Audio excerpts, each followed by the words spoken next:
The Frozen North, Episode 78, Flying Solo.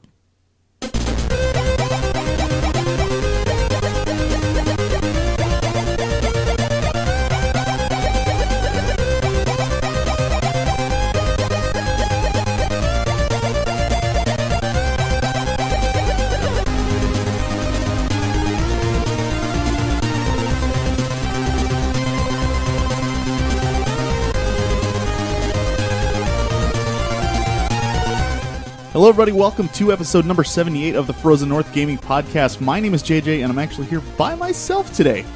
Real quick, want to wish everybody a happy holiday season and happy new year. Hope everybody got to spend some time with the family and eat a bunch of grub and hang out and play games. I know I certainly did.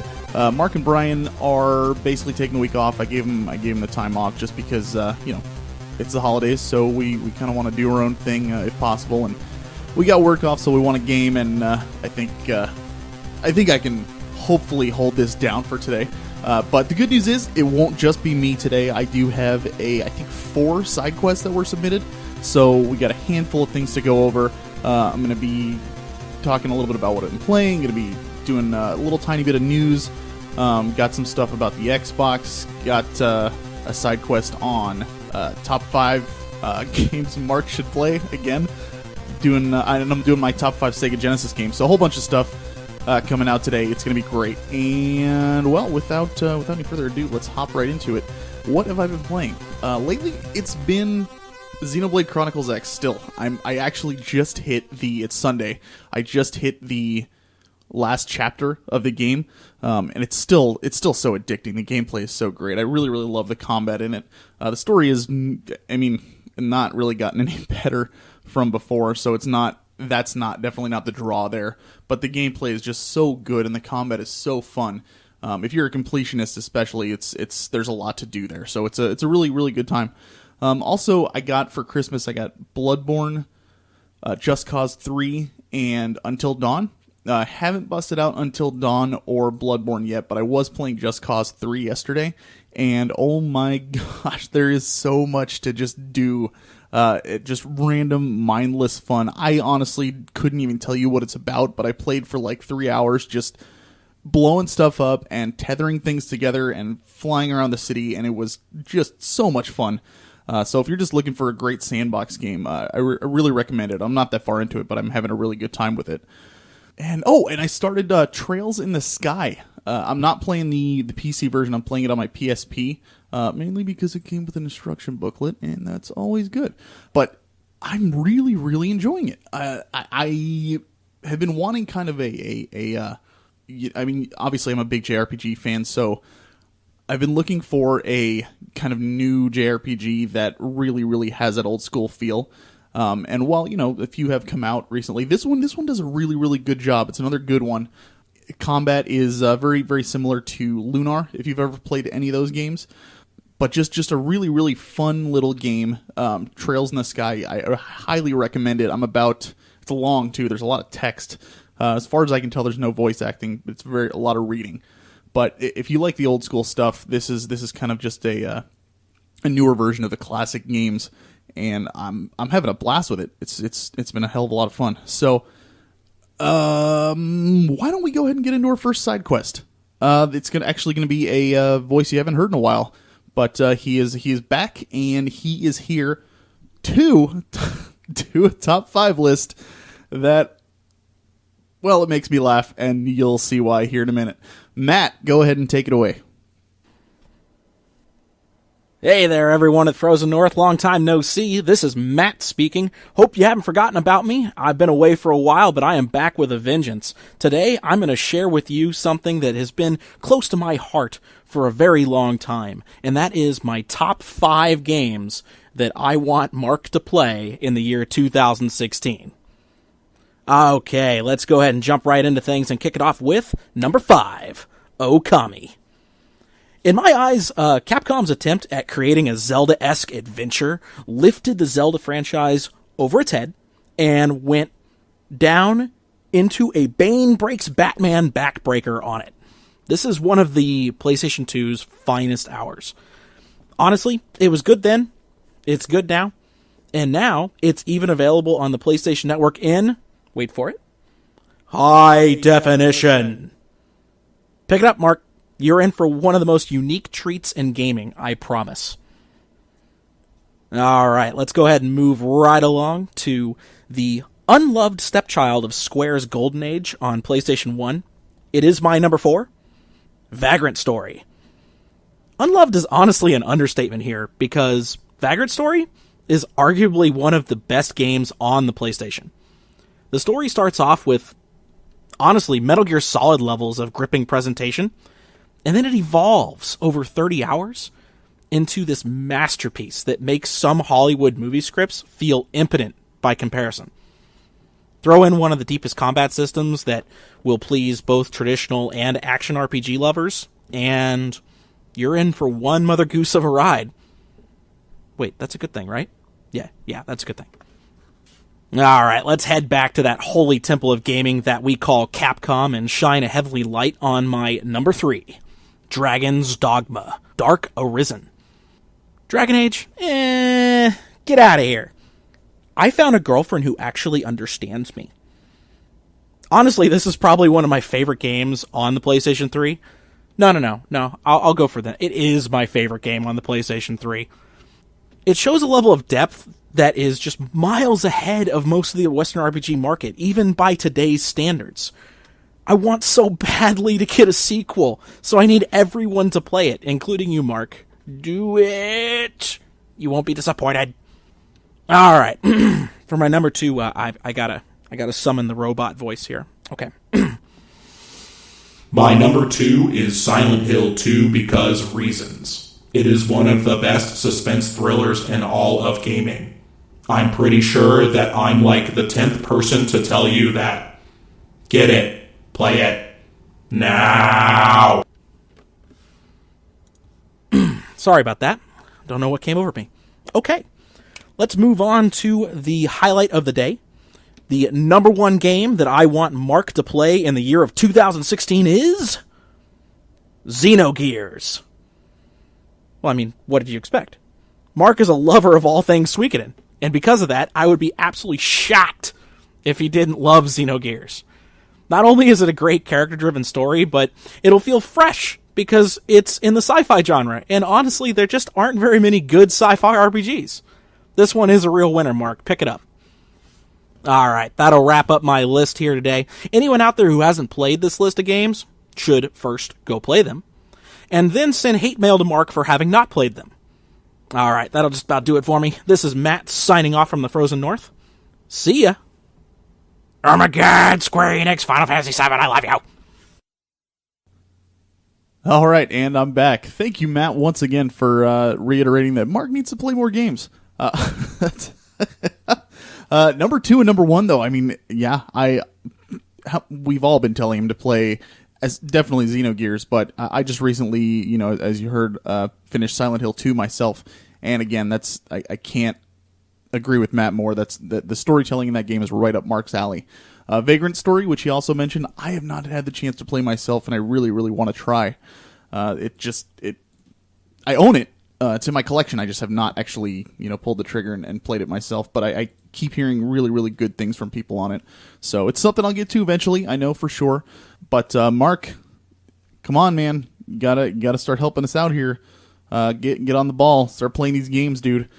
All right. So if you would like to do exactly what Matt did, and I mean, that's it. It's just you just record yourself talking about any subject you want.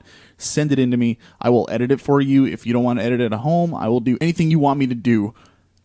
All you have to do is just talk about video games, anything you want. It does not matter. And you'll see, you know, we've got a couple more coming this episode, and you'll see other examples as well. I just really, really would like to get some more, you know, input from the community as far as, you know, just what's on your mind. I like to hear that kind of stuff. So you can also shoot us an email and tell us what's on your mind over at frozennorthpodcast@gmail.com.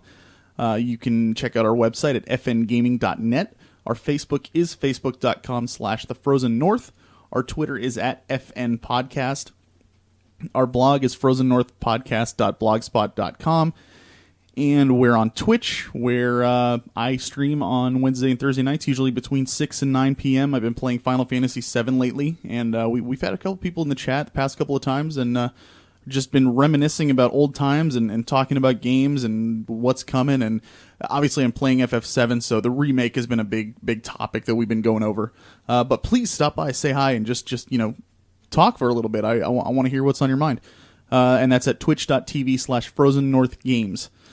And we're on iTunes, so subscribe to and rate us on there. The more you do that, the more we get recognized by other people, and the more they can hear us as well.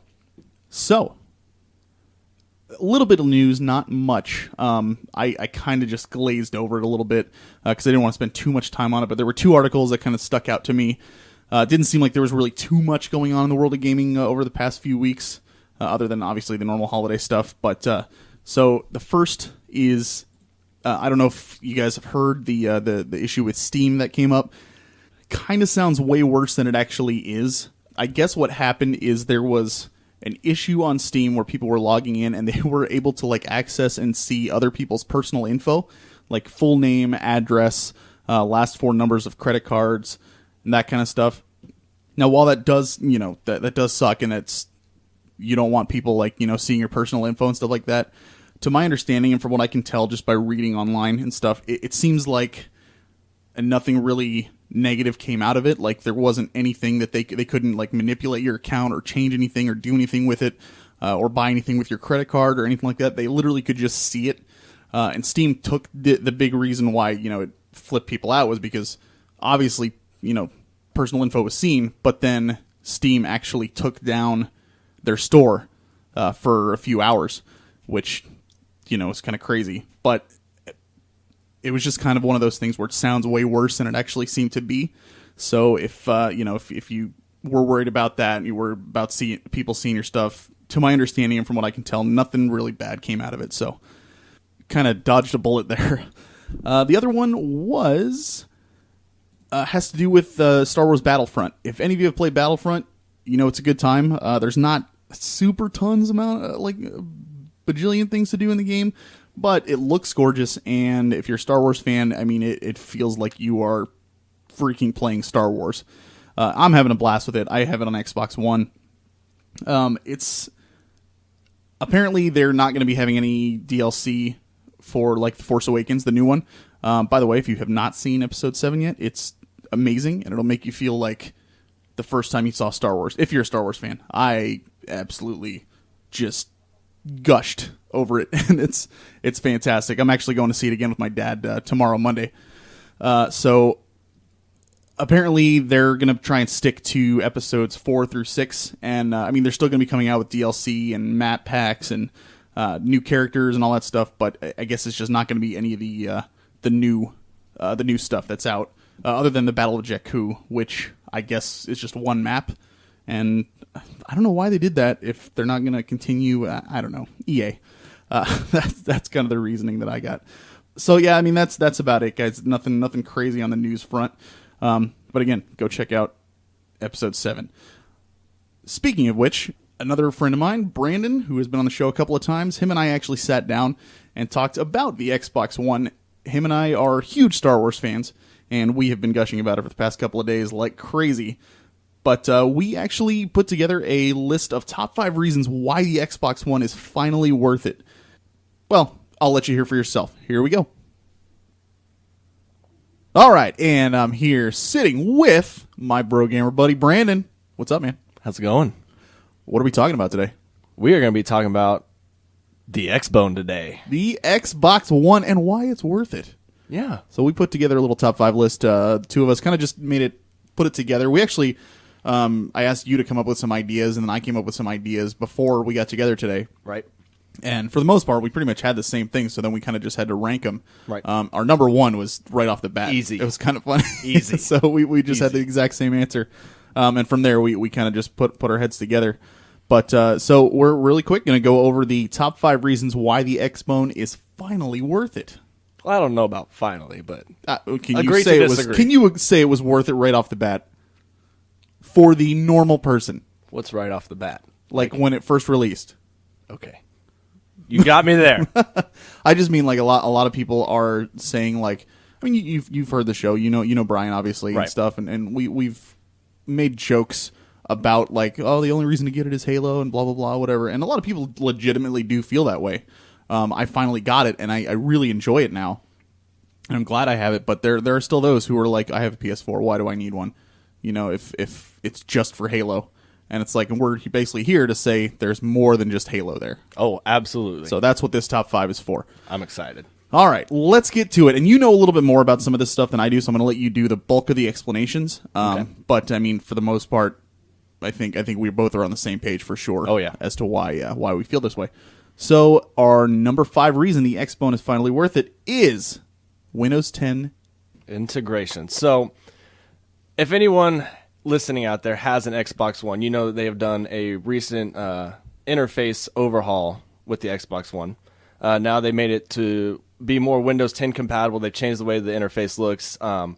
Before, the interface was pretty good, but it was a little bit tricky to manage, and now they've changed it so where everything is real simple to understand where everything is. And they've come up with this new thing that I personally have been using every single day, where if you have Windows 10 on your PC, you can download the Xbox app. And you can stream your Xbox One from wherever it is in the house to your PC monitor and play your Xbox One on your PC monitor. I think that's really cool. You can even plug in your Xbox One controller to your PC and use that as a controller while you're playing, so you don't have to worry about the wireless connection or anything like that. And for me, it's working flawlessly. I have had almost next to none issues on that. And I think it's a good point going forward for the Xbox One to have that integration, because there's it's the same company, obviously, Microsoft. So it's doing really well on how it looks and everything. And so, like, everything's just real easy to manage, real easy to walk through. Your settings are all there, your achievements are all there, your friends are all there. And everything is the same on the Xbox One as it is on this Xbox app on the Windows 10 on your PC. Cool. And you can, I didn't have this on my list, but when you explained to me why you use it, like being able to sit there on one screen and watch Netflix on the other. Right. I mean, it's kind of a no-brainer. If you have two monitors. If you have two monitors, yeah. Which I think most people do nowadays, except most people. Not me. Someone Dang it. in this room does not. It's just, I don't have any excuses at all. You really don't. I So don't. I don't know. I will eventually. Yes. Eventually. All right, number 4. Our number 4 is the price point. Now, honestly, the price has kind of bounced all over the place, but lately it's been staying pretty steady, somewhere between, like, depending on what time of the year it is, $300 and $350, I believe. Right? Yes. Yeah. Which is a hell of a lot less than when it started. So, I mean, there's not really much else to explain there. Well, and the thing to explain there is the price, especially right now around Christmas time. It's like $300, and there's all kinds of bundles out there. I mean, you can get Definitely bundles with all kinds of, I think there's one bundle that you can get like 3 different games for $300 with the Xbox One. So, I mean, it's just, the price of it is so cheap right now. You get so much value out of it right now. Yeah, absolutely. I think that's a big thing that they're adding, is they're trying to add a lot more value to it. Right. And the fact that they're bringing the price down while doing that, because it's easy to keep the price the same and be like, oh, we're going to give you a free game if you do decide to play this. But adding in, those games and lowering the price on top of that, just, icing on the cake.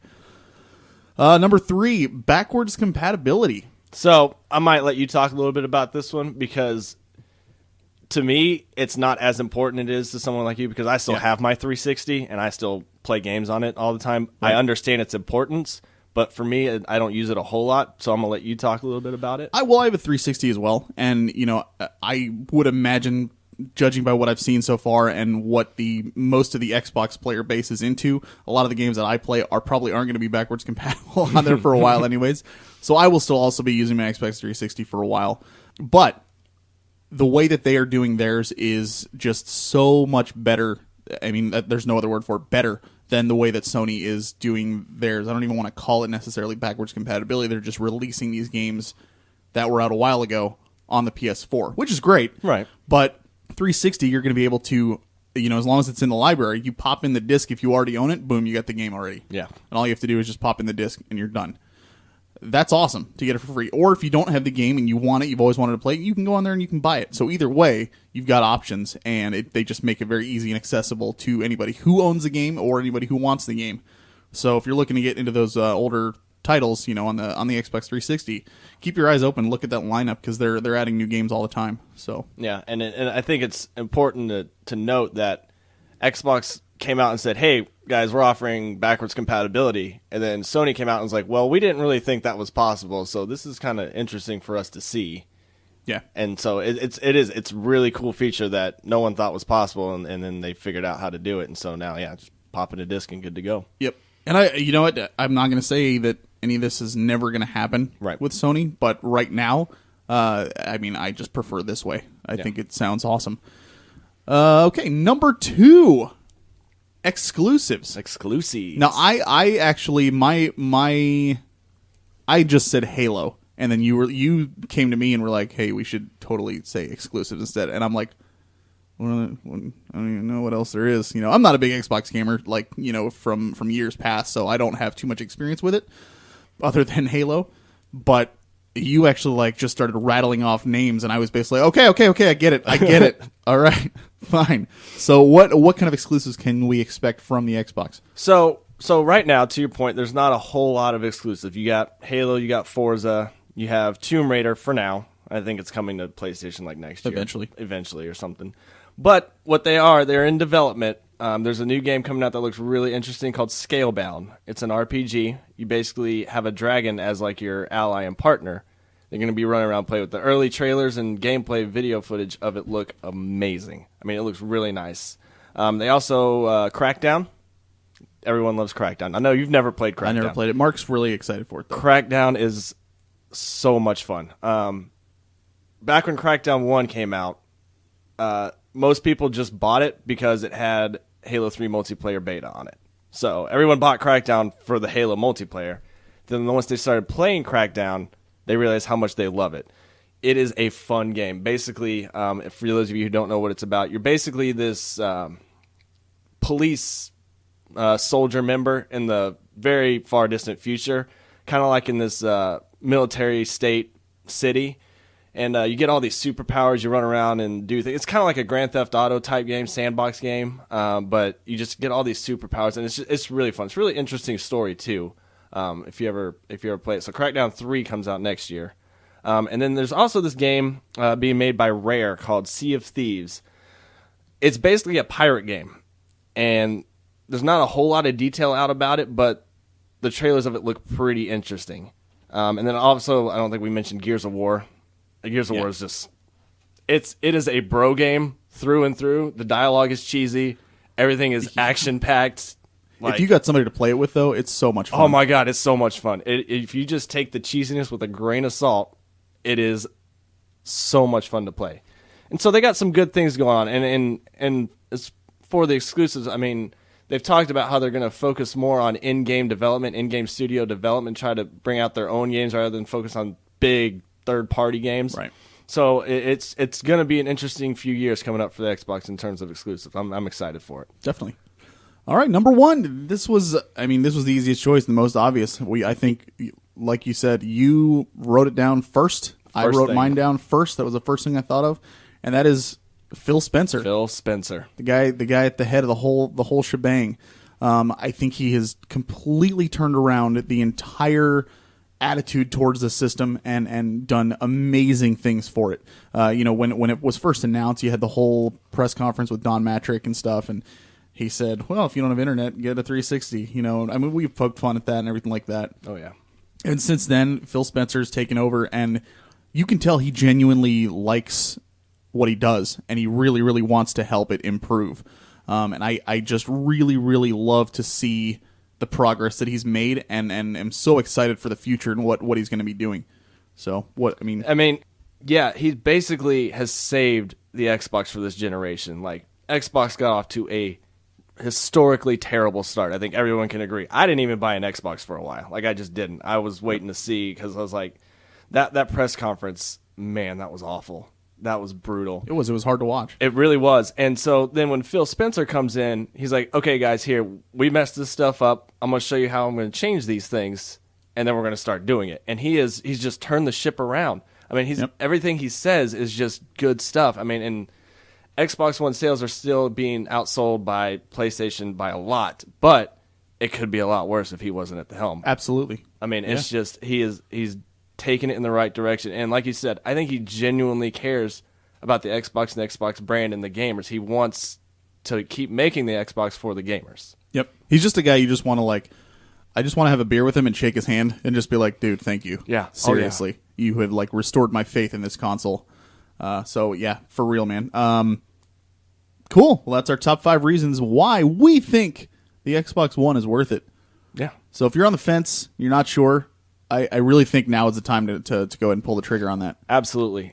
I mean, it's a solid system. It really is, and everything about it is it's a good, fun system. Like, it's just Phil Spencer has changed the culture about it. You know, it's not what it was when they revealed it. It's nowhere near what it was when they revealed it. Absolutely. So definitely check it out. If you're one of those ones that thinks that it still needs to be always online, or that you can't, let other people borrow your discs and all that junk and everything, or that the Kinect is necessary, right? Know that they have changed.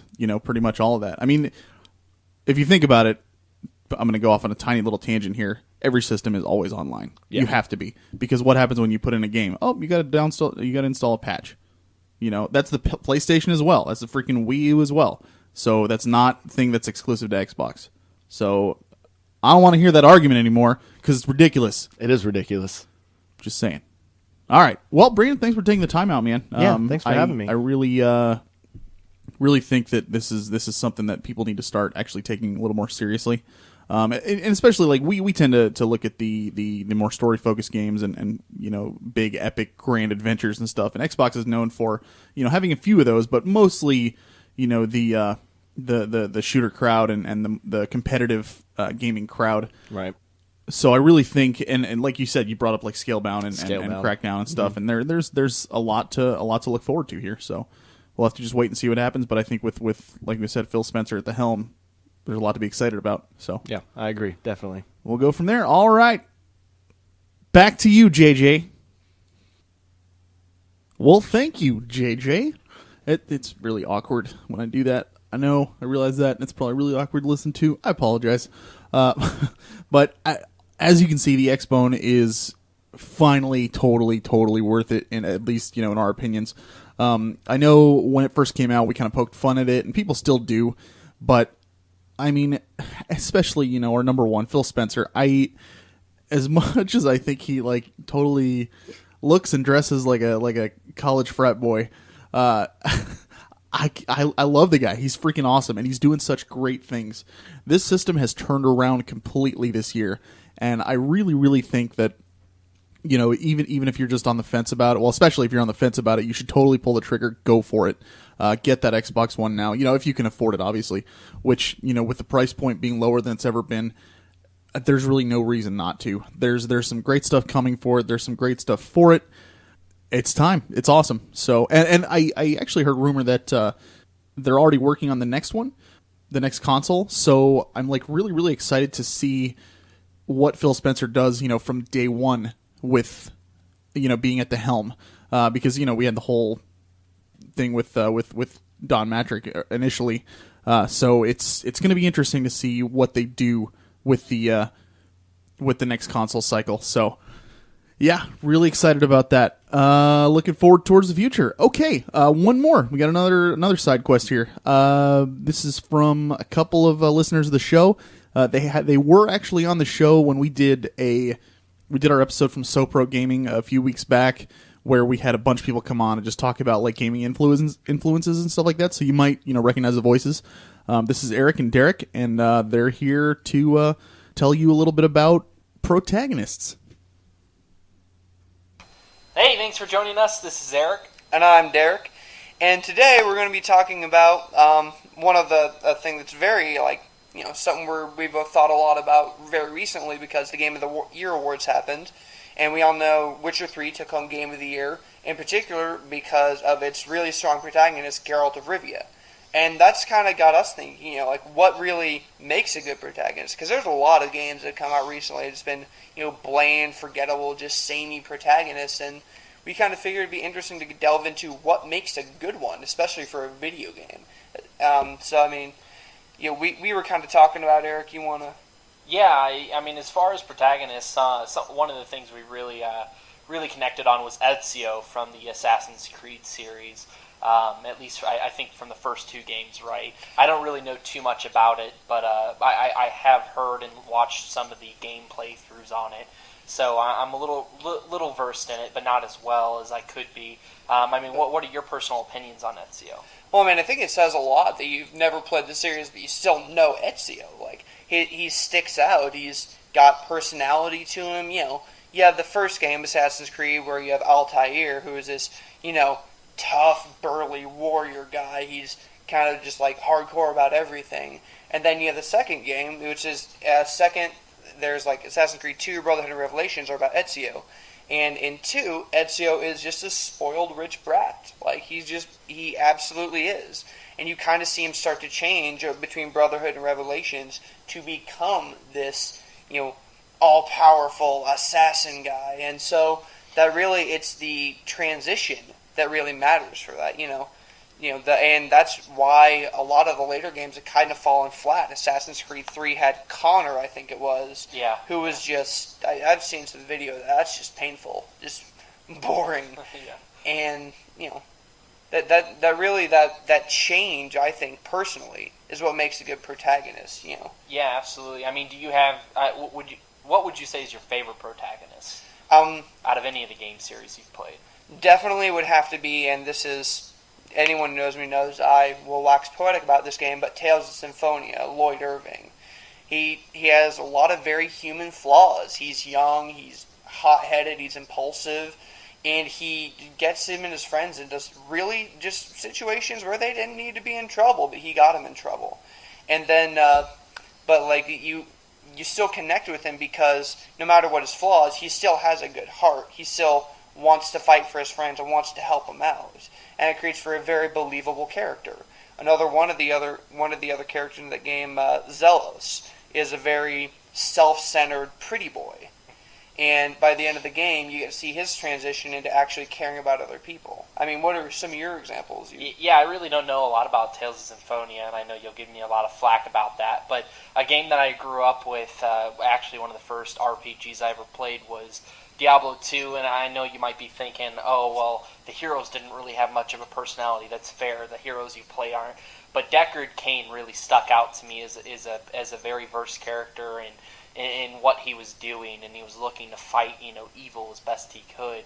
And then obviously, spoiler alert, if you hop into Diablo 3, you see his, I believe it's his niece? Yeah, Leah. Leah, right, yeah, Leah come into play, and when Deckard Cain died, I think it was in the second act, or maybe it may have even been the first in Diablo 3, I mean, seriously, like, me to have watched his funeral was probably the most painful thing, and I think that's something that really makes a protagonist stick out, is when they actually leave the story, you feel a void. You have something missing after that comes to play. Exactly. So, and I mean, yeah, it really hit me hard when Deckard Cain was taken out of the storyline. So, yeah, I mean, that almost is about it for us. I mean, any last thoughts, things that might make a better character over another as far as protagonists are concerned? I mean, I think you pretty much hit the nail on the head. It's someone who, when they leave, you miss them. When the game's over, you feel sad when the credits roll. And a lot of that is seeing that progression of this character from overcoming their flaws. And that's a very old literary trope, too. They overcome their flaws, and they become a better person. Now, what's interesting in video games is some of the most iconic characters in all of video game history, the ones that fans love the most, don't follow that at all. And we'll discuss why that is on our next side quest. So thanks for joining us, everyone. We really appreciate JJ allowing us to hop into his podcast at the best effing podcast around. Thanks again, JJ. Really appreciate the time. We'll talk to you guys soon. Peace. Bye. Thank you guys for taking the time out to put that thing together for us. I mean, it's first of all, it's always fantastic to hear from another Tales fan, and Tales of Symphonia is my favorite game in the series, and it's awesome, and you should play it if you are curious about the Tales series. But I can tell you right now, those two guys are the nicest guys in the world, and I got my tail whipped by them in Rocket League quite a few times over. We all hung out at SoPro and were playing it for a few hours, and just had a blast, just yelling and screaming and cheering and whatnot. And then we played a little bit of Counter-Strike, and just they they have a genuine interest in the whole gaming lifestyle and culture and everything. And as you can see, they want to do more, and hopefully, we get to hear more from them. So really, really looking forward to see what those guys do in the future. So, stay tuned to us, and we'll let you know what's going on with them. All right. So, crap. I guess I got to do a whole freaking segment myself now, don't I? All right. So, top 5 Sega Genesis games. This is all me. Marc and Brian they don't have too much experience with the Sega Genesis. I had one growing up, and I absolutely loved it. Matt, from earlier and from past episodes and stuff, he actually, him and his brother were the ones that got me into the system. And I remember going to, I want to say it was Toys R Us. Maybe it was KB or something. It was a toy store in the mall nearby us out here. And I was with my uncle, and he was taking me out for my my birthday. And I am an only child, and I'm incredibly spoiled. So I'm just going to put that out there right now. That way you don't listen to this and go, oh my gosh, dude, seriously, shut up. But so I'm in the toy store, and I'm with 4 of my cousins, and I come from a big Italian family, so there's always a pile of kids around wherever you're going. But so we're walking around this store, and he asked me, he's like, so what do you want for your birthday? And I go, oh, Sega. Just totally joking, totally kidding. It was like $250 or something, so I was just totally kidding. He walks up to the counter and asks the guy for a Sega that's up on the shelf behind him. He takes it, just buys the thing, and hands it to me. And I was like, oh man. I felt really terrible, but really awesome, because I had a Sega, and it was great, and I played the crap out of Sonic the Hedgehog for the next few weeks till I got more games for it. It was awesome. But we got a request a while ago from, I think it was the episode that we did with the email that we got from Martin, where he had mentioned about Sega Genesis, and I said I would do a side quest or something, but I figured this would be the perfect opportunity, since I'm doing this by myself, to go ahead and just knock this out. So my personal top 5 Sega Genesis games, and there's one on here that I know I'm going to catch flack for, and don't judge me too harshly, because if you've listened to the show long enough, you know that 9 times out of 10 my choices are purely based on nostalgia. So don't give me too much crap. All right. So honorable mentions. I've got 3. Aladdin, funny enough. If you've ever played Aladdin on Sega Genesis, unbelievable game. So much fun. It's a side-scroller for the most part, but there are these levels with the flying carpet where you're flying through the Cave of Wonders and stuff, and you got lava shooting all over the place, and you're just trying to go through. Oh, dude, it's so cool. Definitely check out Aladdin for Genesis if you get a chance. Another honorable mention is The Lion King as well. Just a very, very solid side-scroller. Really difficult game, too, but excellent. Another Disney game. And then my final honorable mention that I've got is Sonic and Knuckles. I mean, all the Sonic games are great, but Sonic and Knuckles actually let you plug in your Sonic 3, and I believe Sonic 2 as well. I didn't do it with that, though. I did it with Sonic 3 for the most part. And you could actually play as Knuckles in the game. And it was, Sonic and Knuckles was a game in itself as well. So it was really, really cool, really innovative, and just something new. And Knuckles was a great addition to the cast. So really like that game too. All right, here we go. Number 5. As I said, I got into Sega because of Matt and his brother Stu. And this game is one that I played over at their place, and we played it so much. It was crazy. Road Rash. It's just motorcycle racing, and you're trying to run from the cops too, and you're knocking other people off bikes and dodging cars and stuff in the road, and it's just so much fun. I mean, this is Sega, so it's not like I can really go into super incredible depth on some of these games, and obviously a game where you're just racing a motorcycle down the road, there's not going to be heavy story elements and that kind of stuff in there, but the game is just so much fun to just screw around in and knocking people off bikes, as twisted as that makes me sound. Was a heck of a lot of fun back then on that console especially. So that's my number 5, Road Rash. My number 4 is a game you may not have heard of before. It is called Urban Strike. So you are a you're basically an attack helicopter, and you are just running around a map doing missions. And so, like, each level is a new map. So, like, on the first map, you're bringing supplies from land to aircraft carriers, or you're rescuing hostages, or you're blowing up bridges, or destroying targets, whatnot. Just like this cool little, I want to say, like as close to open world as possible for Sega Genesis on this big map. It was very, very cool. I actually to kind of give myself a quick refresher, I YouTubed it before I'm recording right now. And if you just go on YouTube and just type in Urban Strike, you'll see what I'm talking about. And it's a really, really fun little game. And I played that game for hours. So hard though. I was terrible at it. And the YouTube video I watched, the guy was amazing and didn't die once. And I was like, man, I barely ever even got to the second level. It was crazy. But man, I played the crap out of that game. It was great. So that's my number 4, Urban Strike. All right, number 3. This is the one that might get me some flack. Again, I want to preface this by saying nostalgia. Nostalgia, nostalgia, nostalgia. All right. My number 3 Sega Genesis game is NHL 95. Yes, National Hockey League 1995.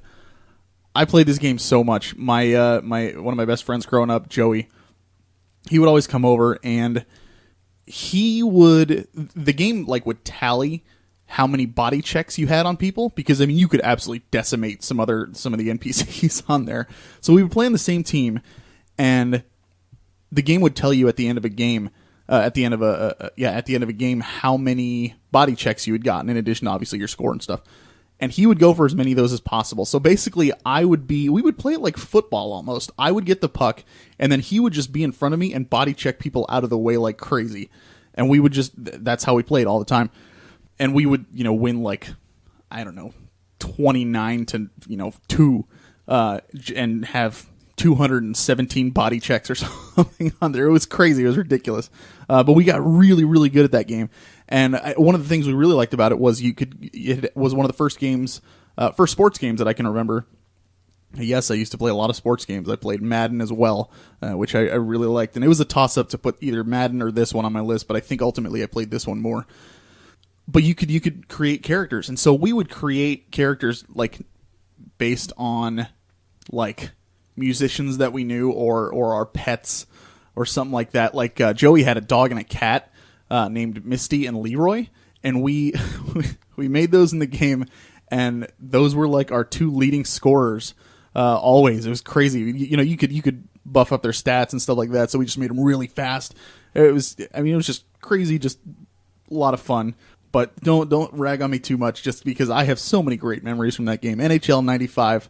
And Joey and I are still friends to this day. We still talk about it every now and then. I was actually the best man at his wedding, and it was just great game, great times. So NHL 95, my number 3. My number 2 is Sonic the Hedgehog 2. Dude, it's freaking Sonic the Hedgehog. I could put any one of these games on my list, and it would be fine. Like, they're all fantastic. And you know me, I'm not a big, huge side-scroller guy, but you couldn't help but not like the Sonic games. Especially, 2, because it was the first one that allowed you to have multiplayer co-op. So one person could be Tails. Even if I was like wanting to play the game, I always wanted to be Tails. Why? Because he could fly. Duh. So it was always great having a second player in there. Even if I think, if I remember correctly, it's been a long time, but I think you could play as Tails as well. If you were just playing single player. I might be wrong on that. I'm not sure. But either way, just a freaking great game. There's not much else to say. It's Sonic the Hedgehog. You're speeding through stuff and taking out Dr. Robotnik and jumping on enemies and going through loops, getting rings, all that stuff. Great, great, great game. Great series. So that's my number 2, Sonic the Hedgehog 2. And my number 1 game on the Sega Genesis. This game I have spent so much time playing and have beaten it so many times. This is another one that Matt and his brother Stu introduced to me, and this was one that I wanted to run out and get right away because it was so awesome. It is one of the best, if not the best brawler I've ever played. Streets of Rage 2. The first Streets of Rage is very, very good as well, but 2 is the one that I played so much front to back, sideways, up, down, left, right, all over the place, so many times, and beaten it with every single character. Had an absolute blast with that game, and the fact that you can play it multiplayer, it's just so much fun. Throwing people and just punching and kicking and doing your specials and just going through the game, picking up stuff, and it's just so much fun. If you haven't played a Streets of Rage game, do yourself a favor and just check it out. Even, I think actually on PS3 you can download it now. I believe so. But it's such a great game. And honestly, like, if you look at any, top Sega game lists, this is usually one of the ones that's up there as well. So this is hands down my favorite Sega Genesis game ever, Streets of Rage 2. So there we have it. My top 5 games on the Sega Genesis. I'm sure there's plenty of other games that people are yelling at their speakers thinking about that I didn't mention, and there's a handful of other games that I have that I didn't mention. I had a great time with the system. I really still think that Sega. It's unfortunate that they stepped out of the console market. I completely understand why. It just wasn't going the way they were hoping it would. But that does not mean that their products and what they did for the console market were any less than what anybody else had done. It was just different, and I think Nintendo was just so far ahead and had so much more backing it that it was just tough to keep up with. So it's unfortunate, but you know what? I'm glad Sega is still around and they're still making games. But back in their heyday and back during the Sega Genesis period, I mean, man, I had such a great time with these games. A lot of memories there, and yes, especially NHL '95. Okay, guys. Before I wrap it up, I do have one more side quest from our buddy Urkable Gamer, and he is going to tell us about his top 5 games of 2015. Also, look forward to us doing our top 5 of 2015 coming up here in the next couple of months. It'll probably be right around February or something is when we'll do ours, just because there's still a few that we want to catch up on. And, man, so many games came out this year. It's insane to be able to just knock it down to 5. But let's hear what he has to say. Hello everyone, Urkable Gamer here, and this is my top 5 games of 2015. Coming in at number 5 is Dying Light. While this game doesn't have much story, it does have fast, fun, and crazy gameplay. With a big open world filled with zombies, weapons, and things to climb on, Dying Light is a fun, gory sandbox that wants you to feel its progression. In the beginning, your character is inexperienced and slow, but by the end, you're cutting through crowds of zombies and running, jumping, and climbing up huge buildings. This January release stayed in my mind all year. In the number 4 slot, we have Crypt of the Necrodancer. Rhythm games are few and far between, and rhythm roguelikes even more so. Crypt of the Necrodancer is one of those games that just makes me smile every time I think about it. It's a hybrid of a turn-based dungeon crawler and Dance Dance Revolution, and that's awesome. The developer also had 3 different artists take the music for the game and make it their own, resulting in your choice of 3 variations on the game's music. My third best game of the year is Bloodborne. Prepare to die all over again with a spiritual successor to the Dark Souls series. Bloodborne, for all intents and purposes, is a Souls game, but with a twist. Traditionally, these games were slow and defense-based. Bloodborne makes you question why you would ever want to use a shield again. This game requires fast and skilled precision. Learn how the boss behaves, time your attacks, and bathe in a shower of blood. My second favorite game all year was The Witcher 3. CD Projekt Red makes crazy, in-depth, story-driven RPGs. The Witcher 3 is the first open-world game in the series, and they knocked it out of the park. Side quests weave into the main story, and choices you've made in the previous games impact the events of The Witcher 3. Everything is dense, connected, and meaningful to Geralt's story.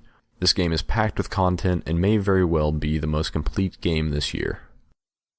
The number 1 game on my personal list is Metal Gear Solid 5: The Phantom Pain. I love every mainline Metal Gear game, but Metal Gear Solid 5 is so different and so much more of a game that it stole over 160 hours of my life this year. Metal Gear Solid 5 gives you a few tools, a horse, and some balloons, and asks you to build an army. Kidnap some soldiers, tanks, gun emplacements, materials, animals, and whatever else you can take from the battlefield. It has a gotta catch 'em all feel, and it's extremely satisfying to start with nothing and work your way up the many different upgrade trees. I simply didn't want to stop. It's a stealth action open world sandbox masterpiece. Alright, so I have to admit, I have not played a single game on his top 5 list. I know. I don't even have an excuse. I do plan on playing, hopefully, Witcher 3 and Metal Gear Solid by the time we do our top 5. So I'm hoping that I can get one, if not both of those. I'm going to be playing Witcher 3 soon as I beat Xenoblade Chronicles X, for sure. I promise. But we'll see. Either way, I mean, thank you so much again, Eric. Go check out his stuff. I know we've said it before, but check him out on Twitter at ErkableGamer, spelled ErkableGamer. He's on YouTube, ErkableGamer, and Twitch, ErkableGamer. Thank you so much to everybody who sent in side quests for this episode. That way, everybody didn't have to sit there and listen to me prattle on about whatever, telling old stories and just, not having to put up with my voice for a full hour or however long this episode turns out to be. But I want to thank everybody for still tuning in. We'll have the guys back next time in a couple of weeks. And, other than that, I really hope everybody has a great new year. And hopefully 2016 is going to be a good one. I know for me it is, because I haven't mentioned this yet, but Brandon and I are actually going to be attending E3 in 2016, so should be a good time. I haven't decided, if we're going to go just to check it out, since it's our first time ever going. This is like, a long time dream of mine to be able to go to this thing, so I'm really excited to be able to do that. I don't know what stipulations are as far as what we're going to do, but we've already set everything up. We are going to be going, so we're looking forward to June and seeing what that brings. Hopefully we get to try some VR and maybe a little Final Fantasy stuff. I know Brandon won't care about that, but I will. I certainly will. We'll see what happens. But anyways, thank you guys again so much for tuning in, and we'll see you in 2 weeks. And as always, keep on gaming.